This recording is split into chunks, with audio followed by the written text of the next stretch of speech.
माझे नाव ओम विक्रम पवार. मी गुरु कम्प्युटर मधून बोलत आहे. मी 1 वर्षाचा कोर्स लावला होता, टॅली डिप्लोमा आणि ऍडव्हान्स एक्सेल व MSc. तर सुरुवातीपासून सांगतो तुम्हाला.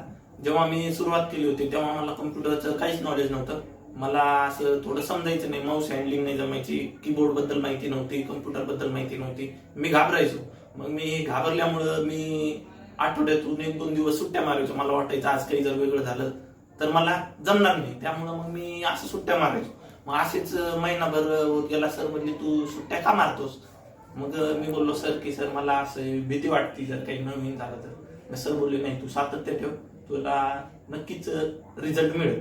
मग त्या दिवसापासून मी रेग्युलर यायला लागलो आणि माझ्यात इम्प्रूव्हमेंट व्हायला लागली चांगलीच. पण सरांनी खूप ऍडजस्टमेंट केली. मला खूप वेळा मी संध्याकाळची बॅच, सकाळची बॅच असं मी टाइम चेंज केले घरच्या प्रॉब्लेममुळे. सरांनी मला त्यात बी सपोर्ट केलं. सांगायचं म्हणलं की आपल्याला काही गोष्टी लगेच पटकन समजत नाही, तर सर कसं एकदा विचारा, दोनदा विचारा. आपले प्रॉब्लेम आपण विचारायला पाहिजे. जर आपण कोणतेही प्रॉब्लेम जर विचारले नाही तर ते आपल्याला सॉल्व्ह होऊ शकत नाही. आणि ज्याला प्रॉब्लेम येत नाही त्याला सोल्युशन पण भेटणार नाही, म्हणजे त्याला जमणार नाही. माणसाला कुठं ना कुठं शिकता शिकता कुठं ना कुठे प्रॉब्लेम येतात आणि ते प्रॉब्लेम सोडवण्याचं काम सर करत असतात. तसं सांगायचं तर सर फक्त म्हणजे जे हुशार आहेत त्यांनाच असं सहाय्य करतील, मदत करतील, त्यांनाच वरच्यावर नेतील, असं काही गरज नाही. भेदभाव हा थोडा पण गरज नाही. ज्याला जमत पण नाही त्याला पण वर न्यायचं आणि ज्याला जमतंय त्याला पण वर न्यायचं. ही मेंटॅलिटी सरांची आहे. सरांचं बोलणं, सांगणं, समजून सांगणं, न ओरडणं, दर शनिवारी नवीन वेगवेगळे प्रोग्राम घेणं, उपक्रम करणं, जसे की बेस्ट वीकली परफॉर्मर, नंतर वेगवेगळे सर स्किलचे वगैरे प्रोग्राम घेत असतात. आता सध्याचं युग हा कॉम्प्युटरचा युग आहे. लोकांना वाटतं की लगेच जॉब भेटायला पाहिजे. लोक जॉब मागे पळत असतात. पण जॉब मागे जर न पळता आपण पहिले स्वतः स्किल डेव्हलपमेंट केली, स्किल इम्प्रूव्ह केलं, तर आपल्याला कुठे पण जॉब भेटू शकतो. जर आपल्यात ती स्किल आहे तर आपण ते करू शकतो. आणि जर आपल्या स्किल नाही, आपण म्हणतो की मला कुठे जॉब नाही भेटू राहिला तर कमी पैशाचा भेटू राहिला, तर ते आपल्यावर आहे. आपण स्वतःच इम्प्रूव्हमेंट केली तर आपल्याला कुठं पण जॉब भेटू शकतो. बाकी सांगायचं म्हणलं की विशेष करून काय वाटतं तुला की जो काही तू जॉईन करताना शुभम कॉम्प्युटरला जॉईन केलं होतं, त्यानंतर तू गुरु कॉम्प्युटरला म्हणजे तू एक्झाम एंड केली, तर स्पेशली विशेष करून ट्रेनिंग देण्याची पद्धत कशी वाटली तुला? सरांची शिकवायची पद्धत एकदम छान होती. सर म्हणजे असं जे समजत आपल्याला पटकन तसं सांगायचं. मग पहिले मला थोडा प्रॉब्लेम झाला की कारण की मीच यायचो नाही, माझी थोडी जी कन्सिस्टंट नव्हतो, मी सातत्य नव्हतो. नंतर मी रोज यायला लागलो त्या टायमाला मग मला सगळं समजायला लागलं. मी मग एकदम क्विक लर्नर झालो.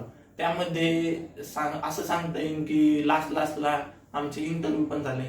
इंटरव्ह्यू कसा देऊ शकतो आपण, आपल्याला जर जॉबसाठी गेलो तर आपल्याला कसे प्रश्न विचारतील, कॉम्प्युटरचं कोणतं नॉलेज महत्वाचं आहे, हे पण झालं.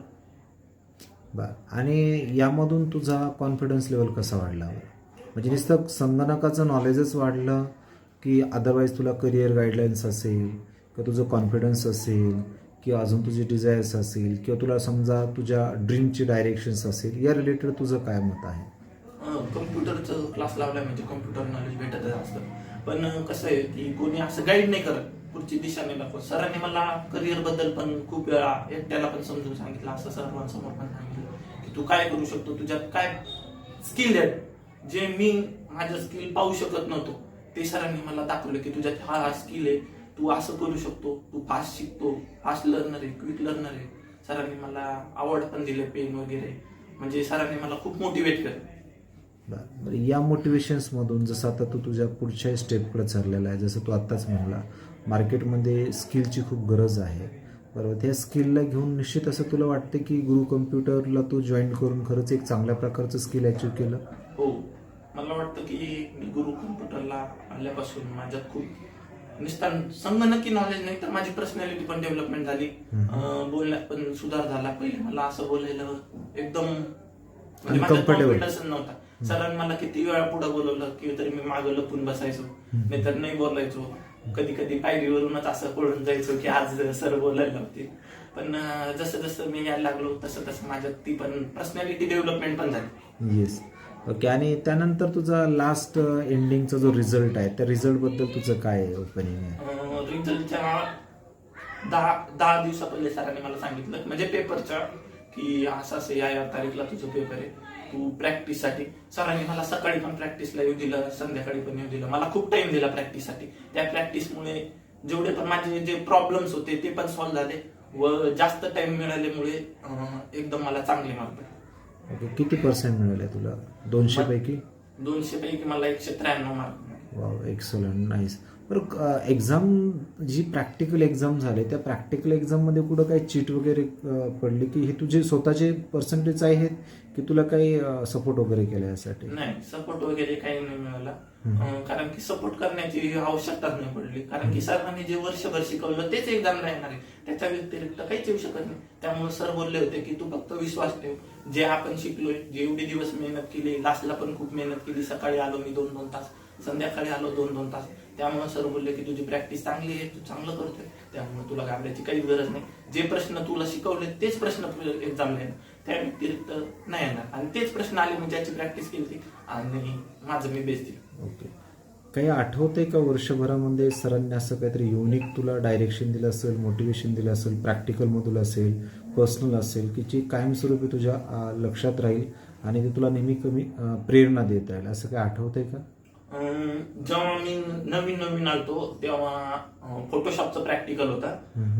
त्या टायमाला म्हणजे आम्हाला, म्हणजे ते एका मुलीचं होतं, त्यांनी फोटोशॉपचा कोर्स लावला होता. तर सर आम्हाला बोलले की तुम्हाला सगळंच नॉलेज, असं नाही की मी फक्त टॅली लावला आणि एक्सेल लावला आणि MSCIT लावला, त्याच्या व्यतिरिक्त असं काही शिकवणार नाही. सरांनी आम्हाला पॉवर पॉईंट शिकवलं, बेसिक नॉलेज, नंतर फोटोशॉप शिकवलं. फोटोशॉप शिकत असताना ते प्रॅक्टिकल होतं इमेज कटिंगचं, ते मी बेस्ट केलं. तर त्या टायमाला सरांनी मला एक पेन आणि अवॉर्ड केलं, तर ते माझ्याकडे फोटो पण आहे आणि ते माझं चांगलं आहे. आणि त्या टायमाला सरांनी मला चांगलं गाईडलाईन्स पण. Okay, nice. बरं, आता तुला बाकीच्या तुझ्या मित्रांना, जसं सुजल हा तुझ्याबरोबर तुझा मित्र आहे, तर त्याला तू काही ॲडवाईस करू इच्छितो का? मी फक्त सुजलला आणि बाकीच्या माझ्या क्लासमेटला एवढं सांगेल की सातत्य ठेवा. जर तुम्ही 1 दिवस आले, 2 दिवस नाही आले, एक्झाम म्हणजे आज सरांनी कोणतं तरी नवीन प्रॅक्टिकल शिकवलं, त्या दिवशी तुम्ही गेले आणि दुसऱ्या दिवशी प्रॅक्टिस करायची तुम्ही आलेच नाही, डायरेक्ट तिसऱ्या दिवशी आले, तर मग तुम्हाला असं समजणारच नाही. तुम्हाला वाटतंय मी डोळ्यात बघतोय मला सगळं जमलं, पण जेव्हा तुम्ही प्रॅक्टिस करता त्या टायमाला कळत की तुम्हाला किती येते, किती आउटपुट येतो. त्यामुळे तुम्ही सातत्य ठेवा आणि सर जे शिकवते, जे सांगते ते लक्ष देऊन ऐकत जा. ओके. तर आता नवीन काही बॅचेस येत आहेत, त्या बॅचेससाठी काय मेसेज देशील असं तुला वाटतं? नवीन बॅचेसला गुड लक, की त्यांनी इथं मार्केटमध्ये खूप सारे कॉम्प्युटर क्लासेस आहे, त्यांनी हा कॉम्प्युटर चूज केला, हा क्लास चूज केला. हा क्लास एकदम बेस्ट आहे आणि त्यांना गाईडलाईन्स पण चांगली भेटत, नॉलेज बरोबर त्यांचं पर्सनॅलिटी डेव्हलपमेंट, कन्व्हर्सेशन, म्हणजे त्यांना ओव्हरऑल सर्व ज्ञान भेटेल, इंटरव्ह्यू वगैरे सर्व. येस. ओके. सो थँक्यू ओम, तुझा फीडबॅक आणि तुझा पहिला दिवस जो बोलायला तू थरथर किंवा असं भीती वाटल्यासारखी व्हायची, आजचे तू जवळपास नॉनस्टॉप 8 ते 9 मिनटं बोलतोय. तुझा कॉन्फिडन्स पाहिला, तुझा आय कॉन्टॅक्ट पाहिला, तुझी पर्सनॅलिटी पाहिली, खूप युनिक आहे. आणि निश्चित भविष्यामध्ये तुझं जे काही ड्रीम असेल तर गुरु कॉम्प्युटर कोण, त्यासाठी तुला शुभेच्छा. आणि निश्चित कधी जरी तुला असं वाटलं, जरी तुझं आत्ता ट्रेनिंग संपले असेल किंवा तुझा रिझल्ट तुझ्या हातामध्ये मिळतोय, तरी तुला कधी जरी भविष्यामध्ये कधी गरज वाटली गाईडलाईनची, तर गुरु कॉम्प्युटरचे 24 आवर तुला निश्चित आले. पण नेहमी लक्षात ठेवायचे कि कर्म और नियत दोनों में हमें अच्छा बनना है. बस ये काम तू कर ले, हम भी यही काम कर लेंगे, तो समझ लेने तेरे लाईफ में मिरेकल 100% हो गया. तो अगेन्स तुला परत एकदा बेस्ट ऑफ लक, की तुझ्या तू लाईफमध्ये यशस्वी होशील अशी अपेक्षा, आणि निश्चित तू त्याच्यातून यशस्वी होणारच, अशासाठी तुला शुभेच्छा. धन्यवाद. Yes, thank you.